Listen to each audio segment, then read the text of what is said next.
Hi, this is Rosalyn Kahn, and this is a preview to an upcoming course, an overview of a course that we have coming up. And one of the keys to this is preparation is absolutely critical and key to a course in active training. Beep.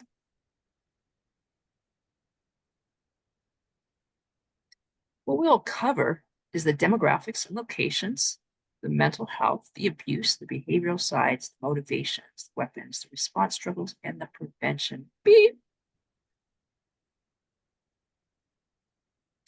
Your instructor. You might wonder why a college instructor is here going ahead and telling you about this topic of gun safety training. Well, years ago, I was working at a place called Santa Monica College, and you can look this up on the web and see for yourself, that was the victim of a gun violence. The sounds went off after the Columbine and the other incidents happened around the world. It seemed like it was happening every week. And here too, we were at Santa Monica College, and one day we got the sign, locked the door. Students were told to wait under their desk, and we had to wait till the sign came off to clear the halls and clear the hallway before we could go back to class. And the incident actually occurred in the library, and there were shots that were shot, scenes that were, forever traumatized. But most of these accidents actually happen in colleges or in other places that we will learn about later in the workplace. This class will teach you how to diffuse those situations. Let's look at the demographics and locations. 97% of the cases are males between 18 to 34. 80% experience a mental health prior to the attack. Many exhibit violent behavior prior to the attack, and many have a past grievance with the location. Most have access to a weapon. Most mass shootings happen at a school or workplace. No place is really safe. Most common is in the coastal or southern states. Beep. Considering mental health and acts of violence, 80% of shooters suffer a mental health crisis, a depression, anxiety, or anger management, even paranoia. Many report feelings of paranoid, having delusions, or believing they're the target of a future attack. Workout place burnout and stress, even PTSD. Beep. So is it the guns that kill people or people that kill people? Well, I often think that when the gunsmen are out there and they're shooting, they're really not thinking about what they're doing. They're almost in automatic control. But the repercussions that they will have on people's life forever is something that we will never absolutely know. Beep. So let's look at the cause. Many people think that it's just one reason that we have these problems, but actually they're quite complex. The motivating factors are the most important to consider that we'll see in a future slide. Not all those who suffer from mental illness are at risk of becoming a mass shooter. So you can't look at all those in the mental institutions and say, we've got billions and trillions of them who are going to become mass shooters, because it's just not the case. But there is good news. There is help and hope for all. Empathy and understanding are absolutely key. Beep.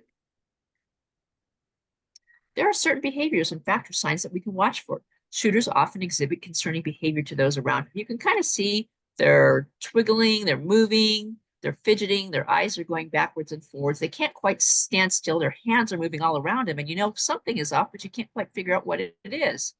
There are also those who come in arguing with their spouse on the phone, arguing with their coworkers. There's always something that's going on that they're raising their voice and speaking loud to other, which also means they show aggression. I'll meet you out in the parking lot and we'll duke this out. You left, you right, let's go ahead and take care of it.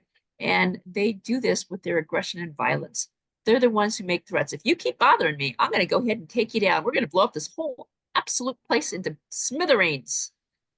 And if there was a crowd of people, you'd be able to spot this person because they would be the one to stand out. You say, that's going to be our mass shooter.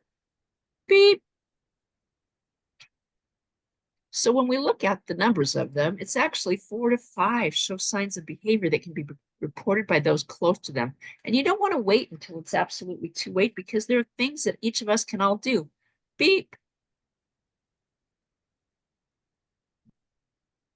What motivates a mass shooter? As we look to the right, these situations are very complex. They could be grief, anxiety, phobia, stress, shame, post-traumatic stress, depression, or even panic. And these are people who are going ahead and they're seeking attention. Maybe they've been a bully in the workplace. Maybe they've experienced burnout. There are many things that could be the problem, looking at recognition, looking at abuse, emotional, verbal, physical, or sexual that have been part of their past, or maybe they're simply going out and getting revenge.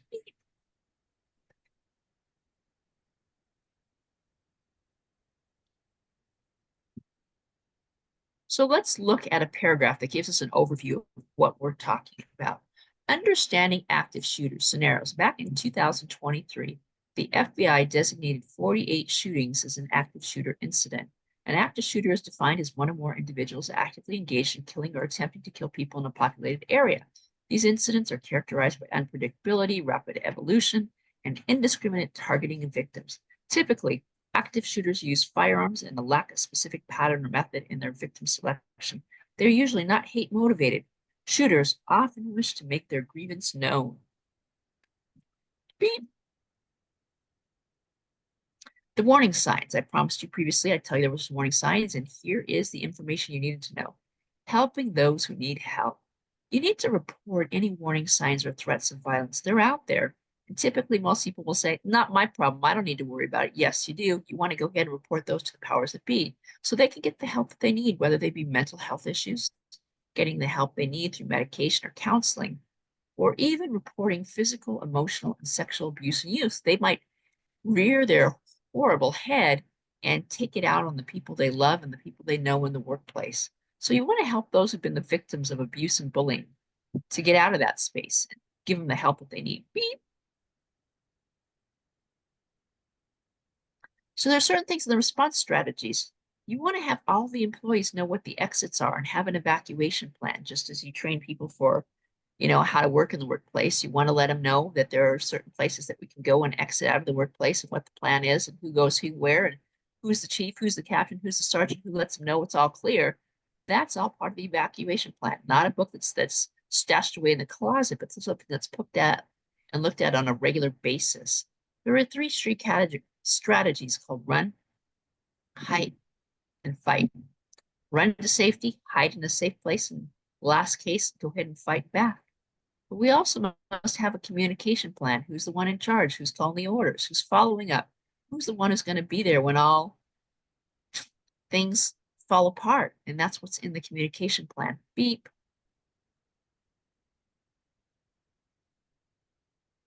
So let's look at what we do after the crisis is over. We need to provide support and counseling because these people are going to be hurting. It's not what they say, it's what they look at. It's the unseen, it's the unspoken that people need to get out of their mind and simply go ahead and talk about. You want to allow people time off. They can go ahead and refrain and not have to go in and report to work after one of these incidents has happened in your workplace. You want to make sure that you have the insurance and legal preparations. You want to have a good representation if someone is really going to help you out in this time of crisis. You want to have a reporting system and documentation so you can write down the things that you need to know. And in addition to that, you want to know what the reputation management is, because if you don't handle this in the correct way, it may become a sore eye in public and may haunt you for years to come. So you want to make sure that you've got a company that's going to put your best foot forward. Let's go ahead and look at the next one. Beep. Thank you so much for participating in this course. This course is just absolutely just a preview of what you can look forward to in the world to come. There is another course online. It's called the Active Shooter. It's the actual video course training that includes some phenomenal videos that show you what happens in colleges, universities, workplace. It comes complete with some videos, some tests to review the skills, and best and most importantly than all, it comes with a certificate of completion. So if this is just whet your appetite, my name is Rosalyn Kahn. You want to look at the lady who's been part of a college shooting experience and hear what she has to say on training other people on how they can overcome the violence in their workplace of active shooters. If you have any questions, you can reach out to me. My information is on the instructor portion here, and I'd be more than happy to answer any of your questions or see how we can help you and your corporations. Violence in the workplace isn't something we just read about. We never know if it might be what's happening in our work organization itself. Be